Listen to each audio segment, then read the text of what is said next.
Bienvenidos, aquí estamos en La Discrepancia, una semana más con Artículo 47, para el cual, como no, me acompañan Julio Rodríguez y Fernando Acedorrico. Muy buenas, ¿cómo estáis? Pues muy bien, encantado de estar aquí. Igual digo lo mismo que Julio. Buenos días a los dos y encantado de estar aquí, Ana. Y yo encantada de recibiros una semana más para hablar de este tema tan importante que es la vivienda en nuestro país. Me gustaría empezar, aunque ya dijimos la semana pasada que hoy íbamos a hablar del libro de Javier Burón, que lleva Julio recomendándonos varias semanas fuera de cámaras a Fernando y a mí, y ya lo tienen sobre todo ellos bastante leído. Pero antes sí que me gustaría hablar de un artículo que has publicado, Julio, en El Economista. Sí, bien, el artículo lo he publicado en una revista digital que se llama Ojo a Visor y después se ha colgado en la web de Economista frente a la crisis. En el artículo recomiendo, si alguien puede optar por cualquiera de las dos salidas, recomiendo la versión de Economista frente a la crisis porque hay un gráfico y el gráfico lo dice todo. O sea, prácticamente el artículo se resume en ese gráfico. Bueno, el primer cuarto del siglo XXI pues ha sido intenso en materia de vivienda. Entonces, en este periodo de tiempo han pasado muchas cosas, pero sobre todo lo que se aprecia es que al comienzo del siglo hubo un momento muy intenso de creación de hogares, creció mucho la población, justo coincidiendo con el auge inmobiliario que provocó la burbuja.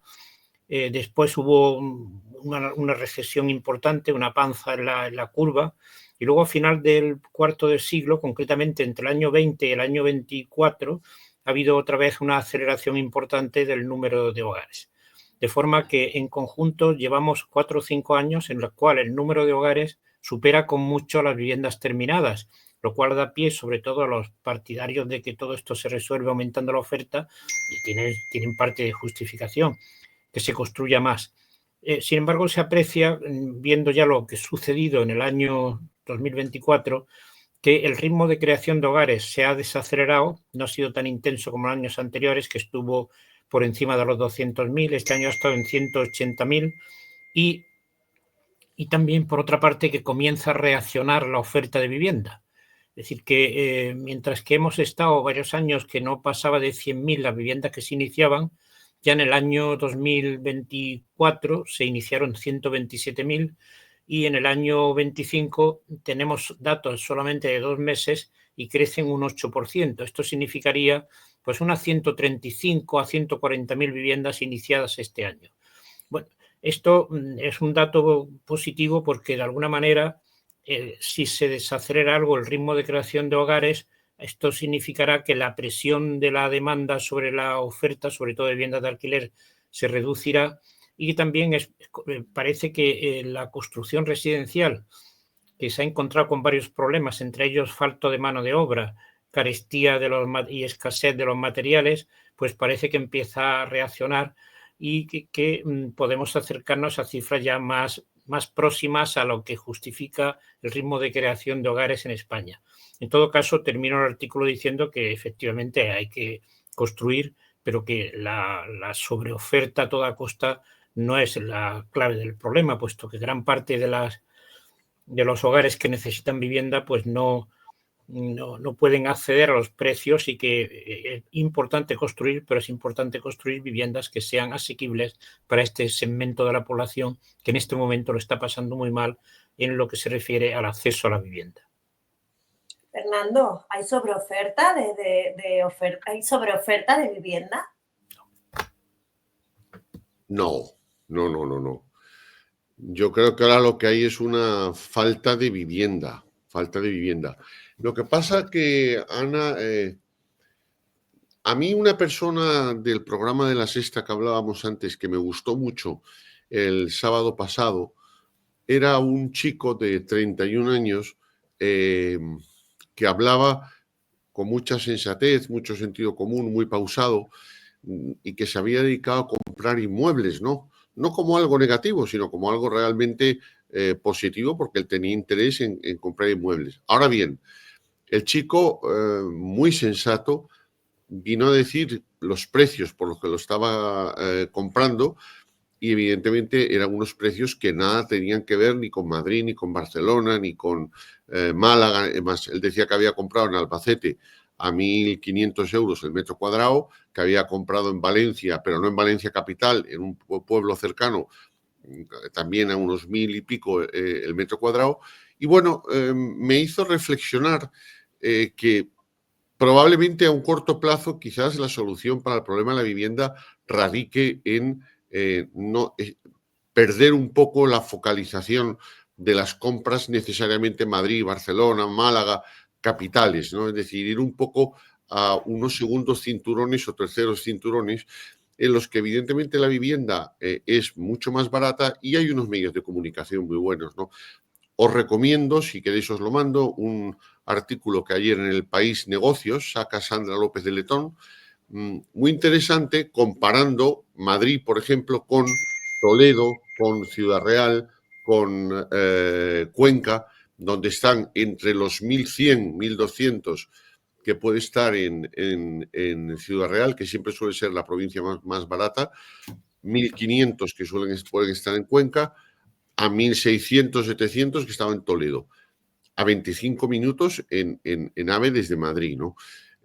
Bueno, eso me hizo, repito, focalizar que sí, hay un mercado de vivienda muy tensionado, pero porque todos queremos vivir en las grandes capitales. Bueno, en las grandes capitales y en los alrededores, ¿no? Porque el problema de Madrid es toda la comunidad, no es un problema específico de Madrid capital, porque te vas a Móstoles y está carísimo, te vas a Alcalá de Henares y está carísimo. Sí, si te vas a Parla a lo mejor no está tan caro. No.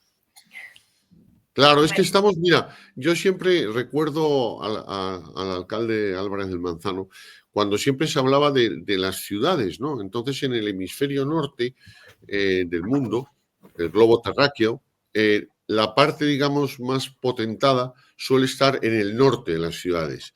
Y me hizo gracia porque me explicó que la parte del sur del continente, vamos, del mundo, en cambio, la parte potentada solía estar en el sur de las ciudades. Es una cosa curiosa. Entonces, hoy día, pues decir que vives en Parla o que vives en Leganés, pero bueno, pongo Parla porque sé que el precio es más barato, ¿no?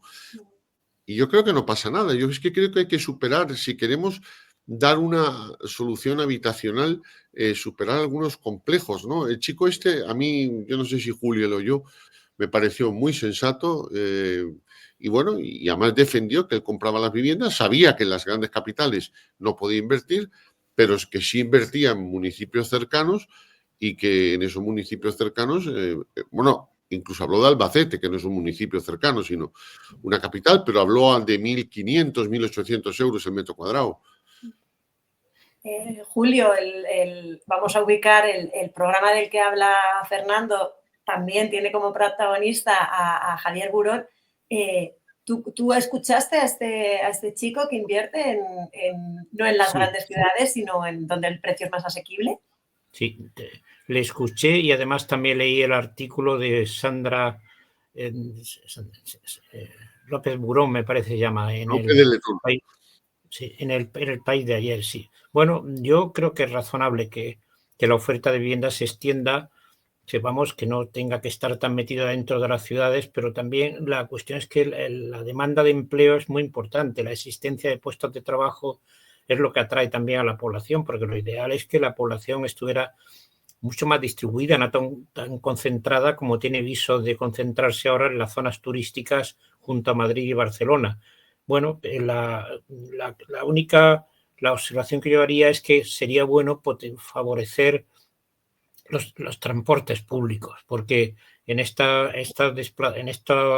artículos, estos trabajos, se comenta que en 30 o 40 minutos, a mí me hablaron el otro día por otro motivo de Segovia, que hay mucha gente viviendo en Segovia que viene a trabajar a Madrid todos los días. Bueno, es evidente que no en todos los sitios existen las mismas posibilidades de desplazamiento.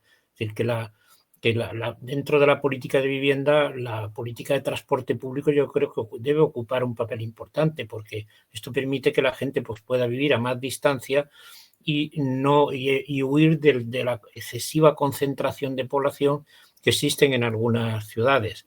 decir, que creo que es razonable, pero bueno, esto tiene bastante que ver con los planes de política territorial que concretamente en la Comunidad de Madrid se echan falta que exista algún plan territorial. Cuando la transición democrática, recuerdo que los partidos, sobre todo la izquierda, hablaban mucho de racionalizar el territorio, racionalizar el urbanismo. Los partidos de izquierda el urbanismo lo han ido ya dejando un poco en segundo plano.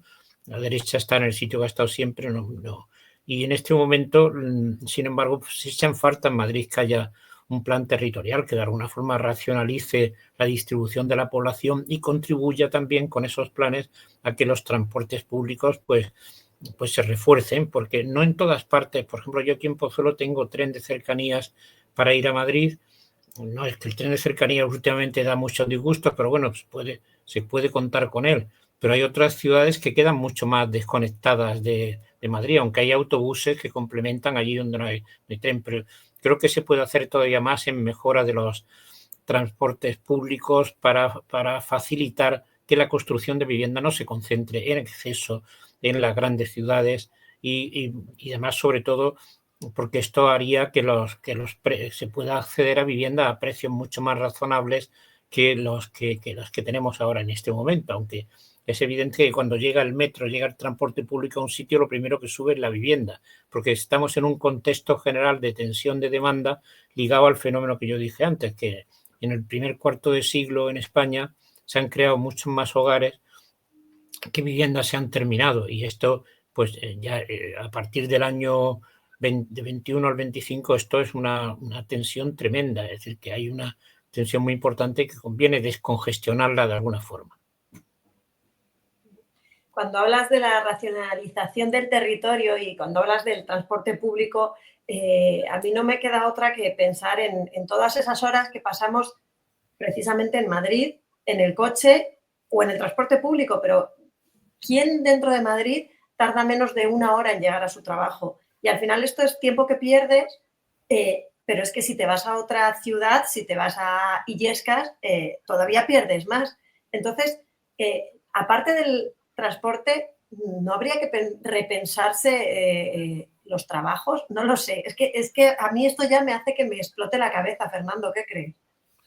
Sí, yo coincido, Ana. Yo coincido en lo que dices. Se tarda 1 hora para ir a cualquier sitio en Madrid. Yo siempre lo digo que desde mi casa al registro Tarancón, donde voy, tardo igual que si voy desde mi casa, que vivo a 10 minutos de la Plaza Castilla sin tráfico. Tardo lo mismo que ir a la calle Velázquez, por ejemplo. Entonces, pues es curioso, ¿no? No deja de ser curioso y me consta mucha gente que trabaja en Tarancón, que trabaja en Madrid y que vive en Tarancón, donde la vivienda está ahora mismo a 1.200, 1.100 euros el metro cuadrado. Ahora, ligado a lo que dices tú, sí, se debería repensar. Yo creo que la famosa España vaciada de generar a lo mejor unos polos industriales importantes, no necesariamente en las grandes capitales, y llevarlo a desconcentrarlo, ¿no? Llevarlo a sitios que sean más asequibles, ¿no?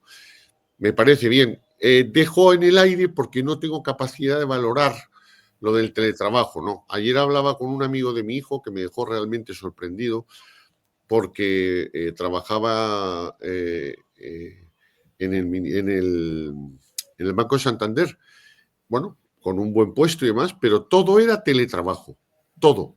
Podía trabajar desde cualquier sitio. Bueno, a lo mejor es que el futuro viene por ahí, es decir, yo no lo sé. A mí la figura del teletrabajo reconozco que se me escapa, no tengo datos suficientes como para poder decirte si el futuro es el teletrabajo, si el futuro está en que se desconcentren en las ciudades grandes. Sí me gustaría decirte, Julio, que si tienes ocasión, leas el plan de ordenación territorial que aprobó Cataluña hace aproximadamente, pues te diría 5 meses, 3 meses. Es magnífico. Es un estudio detallado de toda la comunidad autónoma y en el que se entra punto por punto, municipios, vías de comunicación, tal. Me gustó mucho, lo aprobó el gobierno de Illa. Te lo recomiendo, Plan de Ordenación Territorial de Cataluña, que hecho en falta esos planes de ordenación territorial igual en Madrid. En Madrid, Sí. por no decir ya a nivel nacional, que sería lo sensato. Julio se acordará de que la ley del suelo del año 76 hablaba de un plan nacional de urbanismo, ¿no? Que se tenía que recoger todo el territorio. Y no es ninguna tontería, no voy contra las autonomías ni contra nadie, sino que a lo mejor arreglábamos problemas de los AVEs, las conexiones con Europa, lo que sería el AVE París-Madrid-Lisboa. Es decir, hay muchos temas logísticos que requieren una intervención del Estado, sobre todo estando como estamos dentro de la Comunidad Económica, dentro de la Unión Europea, ¿no? Y esto además, Julio, puede suponer una manera de reequilibrar el territorio a nivel nacional, ¿no? Yo estoy de acuerdo con Fernando. Lo que sucede es que la ley del 76 es anterior a la creación del Estado de las Autonomías, y con el Estado de las Autonomías la cosa se complica un poco, porque la ley, la Constitución y sobre todo los estatutos de autonomía, más que la Constitución, le dieron las competencias plenas en urbanismo y vivienda a las comunidades autónomas. Entonces, esto hace difícil hacer un plan nacional. Indudablemente, el Estado no debe renunciar a coordinar estos planes que hacen las autonomías, pero sucede que hay autonomías que, por ejemplo, Cataluña, País Vasco, Navarra, pues parece que en esto del urbanismo van un poco por delante, van unas cuantas cuadras por delante del resto del país, porque hablan de urbanismo, vienen noticias de Barcelona que contrastan enormemente con el discurso que hay en Madrid. El discurso de Madrid es que hay que construir mucho, pero sin embargo el discurso catalán es más como ha dicho Fernando, que es ese plan de reparto de la población, reparto de las viviendas. Y entonces pues hay autonomías que el territorio lo consideran como un solar para que se construyan, y hay autonomías pues que juegan a todo, ¿no? Javier Burón, en su libro El problema de la vivienda, se muestra muy partidario de aquellas autonomías en las cuales, y aquellas ciudades también, en las que las formas de actividad económica están más diversificadas. Dice que allí donde la actividad económica se concentra sobre todo en turismo y construcción, son las que hay más abusos, más desarreglos, hay más problemas de acceso a la vivienda. En cambio, en las autonomías en las cuales, o en las zonas de España en las cuales alterna turismo y construcción con actividades agrícolas, el caso de La Rioja, o con actividades industriales, que en esos sitios en los cuales la dependencia respecto de la actividad constructora no es tan elevada, hay una ordenación del territorio más racional, y hay menos fenómenos de exceso de oferta. En última instancia, esto es algo que a nivel nacional es muy deseable, que la economía española pues no dependa tanto de la construcción, puesto que al depender tanto de la construcción, pues se le quiere sacar a la construcción mucho más jugo del razonable, y acaba habiendo mucho más fenómenos de acumulación, de exceso de construcción, que ahí están las manifestaciones de este fin de semana que se han vuelto a repetir en Canarias, que uno cuando las lee, lo que dice uno aquí, lo que debía de haber es una política territorial más razonable, no simplemente que todo se llene de construcción. Debe de ser ordenar el territorio de forma que haya para construir, haya para turismo, pero que haya también para otras actividades productivas alternativas, que es un problema ya que se escapa de lo que estamos hablando, pero sin embargo subrayo que Javier Burón en su libro destaca que allí donde se depende menos de la construcción, el volumen de construcción es más razonable que en los otros sitios donde la dependencia es más fuerte.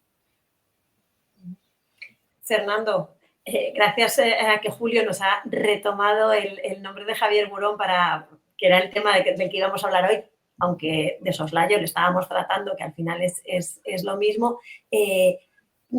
En el programa, además, que estuvo el sábado en La Sexta, ¿con qué puntos de su discurso te quedas, Fernando? Mira, Ana, yo con los puntos del discurso de La Sexta, la verdad que no me pareció que aportase nada nuevo.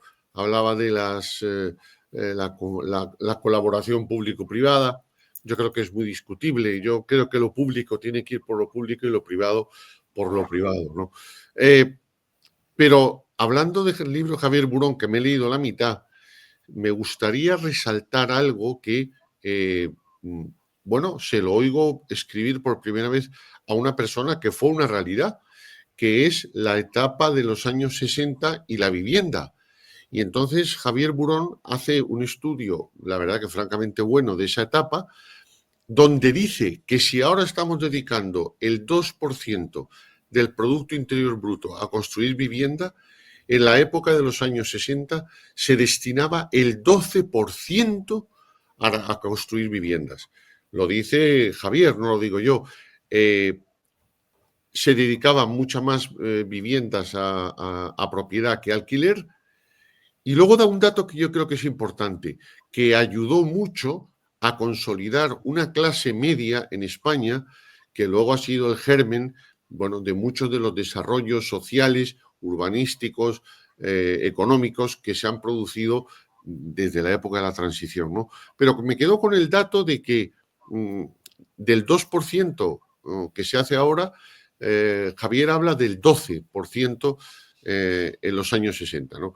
Dice que, vamos, lo pone como el paradigma de la construcción de viviendas y no faltaba vivienda, todo el mundo tenía una vivienda prácticamente en propiedad.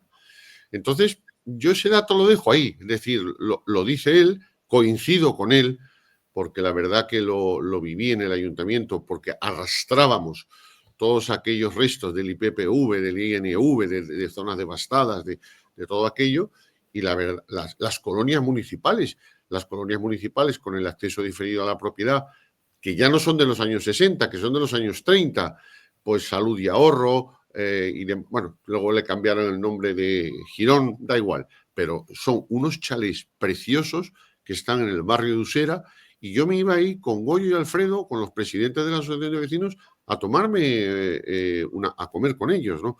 Y la verdad que ese mundo es muy bonito, y es una pena que no se recupere y entremos en esta dinámica de ganar dinero por ganar dinero. Yo por eso lo de Javier Burón me gustó mucho esa primera parte histórica, hace un estudio bastante sensato. Y luego en relación con lo que decía Julio, quizás no sea para este programa, pero sí me gustaría resaltar dos datos. Uno es el de las manifestaciones en Las Palmas de las que habla Julio, ¿no? Realmente fueron por la vivienda, efectivamente, pero fueron por la vivienda turística. Es decir, el dato que he leído esta mañana es que 1 millón de personas van mensualmente a las Islas Canarias de turismo. Es una barbaridad. Estamos hablando de 12 millones de personas en un año. Yo no creo que haya sistema que aguante eso. Entonces la manifestación era por, evidentemente, qué formas que hay que repensar cómo se va a gestionar el turismo, porque evidentemente España lo está reventando, ¿no? Y el otro dato que me sorprendió hoy también leyéndolo en la plataforma, en distintas plataformas, es que por primera vez se han sancionado 66.000 viviendas turísticas que se ha ordenado por parte del Ministerio de Consumo su retirada de Airbnb, porque no tienen el número de referencia para su control por parte del gobierno. Yo no sé si el ministro sabe o no que la ley que se aprobó, o el decreto de 24 de diciembre del 24, tiene su entrada en vigor efectiva el 1 de julio. A pesar de que era voluntario de 1 de enero a 1 de julio, es obligatorio el 1 de julio. Pero bueno, eso ya que se lo ventilen las plataformas, ¿no? Pero me quedo con eso, o sea, el dato de, 2% contra 12%. Bueno, ahí lo dejo. Sí. Julio, tú que sí que te has leído el libro entero, no como Fernando, que se ha quedado en la mitad, sí que me gustaría que siguieses con ese análisis. A mí me llama mucho la atención ese 2% frente al 12%, cuando además en aquella época el porcentaje que se destinaba a la compra de vivienda o en los mínimos casos al alquiler era mucho menor del sueldo de cada persona o de cada familia. Sí, bueno, es que este periodo que describe Javier Burón, es el periodo que se denominó después como periodo de desarrollismo. El franquismo tuvo 20 años en los cuales el país estuvo muy parado, y a partir del año 60, después del plan de estabilización, que lo elogia bastante Javier Burón en el libro, pues España empezó a cambiar, porque empezaron a venir turistas, emigraron españoles a Europa, España hizo acuerdos industriales con Europa, por lo cual en los años 60 hubo un salto de crecimiento importante en la economía española, que dio lugar a una etapa final del franquismo muy distinta a la de la etapa inicial, que había sido mucho más parada, más autárquica. Pero sobre todo, Javier, lo que continúa con lo que ha dicho Fernando, continúa diciendo después que las viviendas protegidas, sobre todo, que se construyeron 6 millones no solo en ese periodo, sino también, pero 6 millones de viviendas protegidas son muchas. Lo que dice es que se construyeron no solo con el presupuesto, sino básicamente se construyeron con créditos. Y estos créditos tenían su origen en unos coeficientes de inversión obligatoria que en aquella época se obligaba a que, por ejemplo, las cajas de ahorros, el 15 o 20% de los depósitos los destinaran a viviendas. Y también la banca privada también estaba obligada.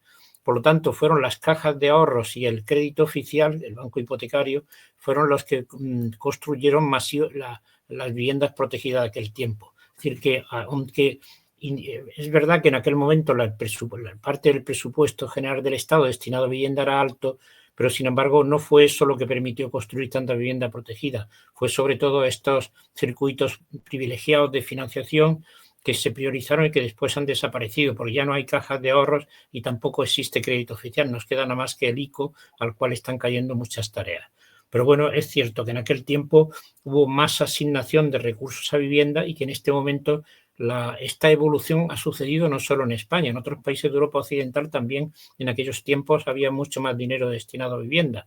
Y entonces la vivienda ha tenido un gran bache que ha sido gran parte del primer cuarto del siglo XX, donde se ha dedicado muy poco dinero, y ahora con los fondos europeos estamos destinando unos 3.500 millones de euros, que la cuestión está en que cuando se acaben los fondos europeos a ver si podemos mantener incluso un nivel como el que tenemos ahora. Pero insisto que aquel periodo, ahí Javier Burón, cuando escribe esa parte del libro, dices, había mucho más presupuesto, pero posteriormente dice, no, fueron los financiación privilegiada de bancos y cajas de ahorro y crédito oficial las que permitieron que se llegara a los 6 millones de viviendas protegidas, que después fue una pena porque se descalificaron. Dice que bueno, que ahí lo que hizo Franco estaba bien, promover que se hicieran estas viviendas, pero sin embargo es crítico con que después esas viviendas se descalificaran y no estén en este momento en el mercado, no formando parte de unos parques públicos de viviendas que hubieran contribuido a que el problema de la vivienda en España ahora fuera menos acusado de lo que es. Bueno, se nos está yendo el tiempo. Os voy a pedir a los dos la conclusión de todas las semanas. Un minutito. Venga, Fernando, empiezas tú. Bueno, mi conclusión sería, Ana,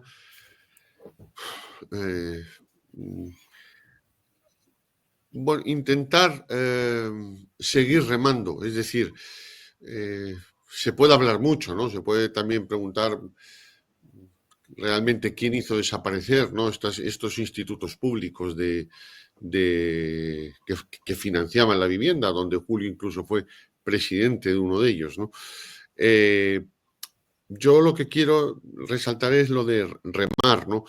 Me gustaría también hacer una referencia al programa del otro día de La Sexta, porque volvió a salir el eterno problema de la rehabilitación con un señor que estaba allí de la calle Mesón de Paredes. Bueno, Mesón de Paredes fue otra de mis asignaturas pendientes en el Ayuntamiento de Madrid y ahí lo dejo, es decir, no se hizo nada.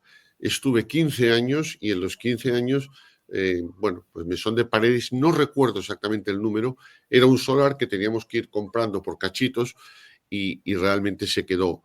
¿Qué ocurre? Que lo que parece que, bueno, ahí queda, se va arrastrando y se va convirtiendo en una bola de nieve.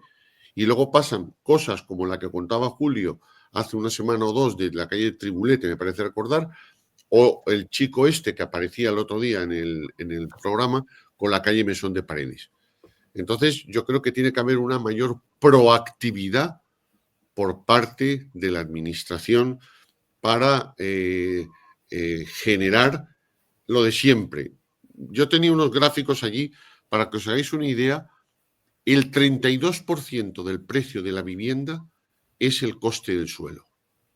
Es el coste del suelo, el 32%. Esto quiere decir que o acortamos esos plazos o abaratamos esos plazos, o tiene una solución muy, muy complicada. Esa sería mi conclusión. Julio. Bien, hemos tocado bastantes temas. Esto último que ha dicho Fernando dice que el coste del suelo es tiene un peso muy importante en el precio de venta de la vivienda, y estoy de acuerdo. Pero, sin embargo, el precio del suelo no es independiente del precio de la vivienda. Es decir, cuando un terreno se califica como de zona verde, pues el suelo no vale nada, pero como el suelo se califique de urbanizable residencial, automáticamente se dispara el coste del suelo. Es decir, que la influencia del suelo sobre el precio de la vivienda no es como una variable absolutamente independiente, como unos marcianos que llegan, se quedan con el suelo y tiranizan. No, es que el precio del suelo ya está incorporando las expectativas de precio de venta de la vivienda. Por tanto, el precio del suelo no es una variable exógena, es una variable endógena. Y bueno, y termino subrayando que efectivamente el papel de las cajas de ahorros y del crédito oficial fue decisivo para que se construyeran tantas viviendas protegidas, y que en este momento, por unas razones u otras, las cajas de ahorro han desaparecido por la crisis derivada del pinchazo de la burbuja, y el crédito oficial fue una decisión de la etapa de gobierno de Felipe González, que ahora se echa mucho en falta la existencia del banco hipotecario, y están recayendo muchas de estas obligaciones sobre el Instituto de Crédito Oficial. Fue una decisión desacertada. O sea, yo defiendo bastante la gestión de Felipe González en el gobierno, pero sin embargo la privatización de todos los bancos públicos que se hizo en Argentaria no fue algo conveniente ni positivo para la economía española. Bueno, pues una conclusión, dos conclusiones muy, muy acertadas. Muchísimas gracias una vez más por haber estado acompañándome aquí en Artículo 47. Muy bien, pues ha sido un placer volver a comentar estos temas. Un placer, como siempre, Ana. Y queda mucho por hablar. Eso es. Madre mía, no, lo que nos queda. Eso es. Así que os emplazo, espectadores de La Discrepancia, para seguir hablando de todos estos temas que nos quedan. Muy bien. Muchas gracias. Hasta la semana que viene. Gracias.